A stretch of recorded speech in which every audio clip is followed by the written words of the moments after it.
ತುಮಕೂರು ಜಿಲ್ಲಾಡಳಿತ ಮತ್ತು ಜಿಲ್ಲಾ ತೋಟಗಾರಿಕಾ ಇಲಾಖೆ ಸಂಯುಕ್ತ ಆಶ್ರಯದಲ್ಲಿ ಗಣರಾಜ್ಯೋತ್ಸವದ ಹಿನ್ನೆಲೆಯಲ್ಲಿ ತುಮಕೂರು ನಗರದಲ್ಲಿ ಆಯೋಜಿಸಲಾಗಿರುವ ಫಲಪುಷ್ಪ ಪ್ರದರ್ಶನದಲ್ಲಿ ಮಂದಾರಗಿರಿಯ ಪಿಂಚಿ ಮಂದಿರ ಮತ್ತು ದಿವ್ಯಾಕಾಶ ಸಮಸರಣದ ಬೃಹತ್ ಪ್ರತಿಕೃತಿಗಳು ಜನರಲ್ಲಿ ಭಕ್ತಿ ಭಾವವನ್ನು ಇಮ್ಮಡಿಗೊಳಿಸುತ್ತಿವೆ. ಈ ಮೂಲಕ ತುಮಕೂರು ಜಿಲ್ಲಾಡಳಿತವು ಜಿಲ್ಲೆಯಲ್ಲಿನ ಜೈನ ಧರ್ಮದ ಕುರುಹುಗಳನ್ನು ಪರಿಚಯಿಸುವ ಪ್ರಯತ್ನ ಮಾಡಿದೆ. ಅಲ್ಲದೆ ಫಲಪುಷ್ಪ ಪ್ರದರ್ಶನದಲ್ಲಿ ಮುಖ್ಯ ಆಕರ್ಷಣೆಯಾಗಿವೆ. ತುಮಕೂರು ಜಿಲ್ಲೆಯ ಮಂದಾರಗಿರಿ ಬೆಟ್ಟವು ಪ್ರಮುಖ ಜೈನ ಯಾತ್ರಾ ಕೇಂದ್ರವಾಗಿದ್ದು, ಜೈನ ಧರ್ಮವು ಕರ್ನಾಟಕದಲ್ಲಿ ಶ್ರೀಮಂತ ಇತಿಹಾಸವನ್ನು ಹೊಂದಿದೆ. 81 ಅಡಿ ಎತ್ತರದ ಸುಂದರವಾದ ಪಿಂಚಿ ಮಂದಿರದ ಗುಮ್ಮಟದ ಸ್ವರೂಪದಲ್ಲಿಯೇ ಪ್ರತಿಕೃತಿ ನಿರ್ಮಿಸಲಾಗಿದೆ. ಮೇಲ್ಭಾಗ ಕೊಕ್ಕೆ ಆಕಾರವನ್ನು ಹೊಂದಿದ್ದು, ಮಂದಾರಗಿರಿಯ ಗುರುಮಂದಿರವು ಇಂಡಿಗೋ ನೀಲಿ, ಹಸಿರು, ಬಿಳಿ ಮತ್ತು ಕಿತ್ತಳೆ ಬಣ್ಣಗಳ ರೋಮಾಂಚನ ನವಿಲುಗರಿಗಳ ವರ್ಣಚಿತ್ರಗಳಿಂದ ಅಲಂಕರಿಸಲ್ಪಟ್ಟಿದೆ. ಇದೇ ಮಾದರಿಯಲ್ಲಿ ಅಪರೂಪದ ಪುಷ್ಪಗಳನ್ನು ಬಳಸಿ ನಿರ್ಮಿಸಲಾಗಿದೆ. ಮಂದಾರಗಿರಿ ಗುರುಮಂದಿರವು ಮೇ 2014ರಲ್ಲಿ ಸ್ಥಾಪಿಸಲಾಗಿದೆ. 20ನೇ ಶತಮಾನದ ದಿಗಂಬರ ಜೈನ ಆಚಾರ್ಯ ಶ್ರೀ ಶಾಂತಿಸಾಗರ ಮುನಿ ಮಹಾರಾಜರಿಗೆ ಇದನ್ನು ಸಮರ್ಪಿಸಲಾಗಿದೆ. ಜೈನ ಧರ್ಮದಲ್ಲಿ ನವಿಲುಗರಿಗಳನ್ನು ಜೈನ ಸಂತರು ಅಹಿಂಸೆಯ ಸಂಕೇತವಾಗಿ ಬಳಸುತ್ತಾರೆ ಎಂಬುದನ್ನು ಫಲಪುಷ್ಪ ಪ್ರದರ್ಶನದಲ್ಲಿ ತೋಟಗಾರಿಕಾ ಇಲಾಖೆ ಪ್ರಚುರಪಡಿಸುತ್ತಿದೆ.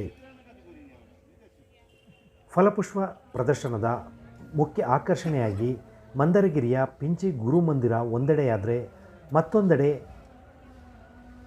ಮಂದಾರಗಿರಿಯ ಬೆಟ್ಟದಲ್ಲಿ ಇರುವ ಶ್ರೀ ಮಹಾವೀರ ತೀರ್ಥಂಕರರ ದಿವ್ಯಾಕಾಶ ಸಮಸರಣದ ಪ್ರತಿಕೃತಿಯನ್ನು ಕೂಡ ಇಲ್ಲಿ ಪ್ರದರ್ಶಿಸಲಾಗಿದೆ.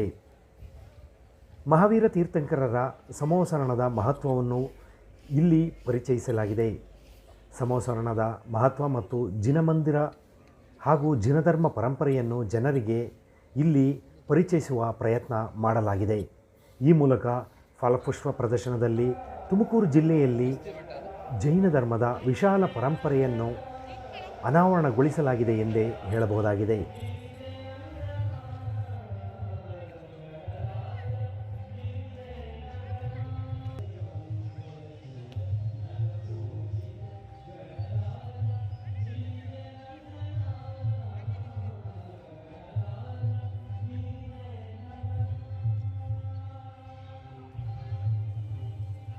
ಇದಲ್ಲದೆ ಫಲಪುಷ್ಪ ಪ್ರದರ್ಶನದಲ್ಲಿ ಗುರು ಪರಂಪರೆಯನ್ನು ಪರಿಚಯಿಸುವ ಪ್ರಯತ್ನ ನಡೆದಿದ್ದು, ಶ್ರೀ ಸಿದ್ಧಗಂಗಾ ಮಠದ ಶ್ರೀ ಶಿವಕುಮಾರ ಸ್ವಾಮೀಜಿ ಮತ್ತು ಶ್ರೀ ಬಾಲಗಂಗಾಧರನಾಥ ಸ್ವಾಮೀಜಿ ಅವರುಗಳ ಸಮಾಜ ಸೇವೆಯನ್ನು ನೆನಪಿಸಿಕೊಳ್ಳುವ ಪ್ರಯತ್ನವನ್ನು ಕೂಡ ಮಾಡಲಾಗಿದೆ. ಒಟ್ಟಾರೆ ಫಲಪುಷ್ಪ ಪ್ರದರ್ಶನದಲ್ಲಿ ಜೈನ ಧರ್ಮದ ಶ್ರೀ ಶಾಂತಿಸಾಗರ ಮುನಿಗಳ ಗುರು ಪರಂಪರೆಯನ್ನು ಮತ್ತು ದಿವ್ಯಾಕಾಶ ಸಮಸರಣವನ್ನು ನೆನಪಿಸುವ ಜಿಲ್ಲಾಡಳಿತದ ಪ್ರಯತ್ನ ಶ್ಲಾಘನೆಗೆ ಪಾತ್ರವಾಗಿದೆ.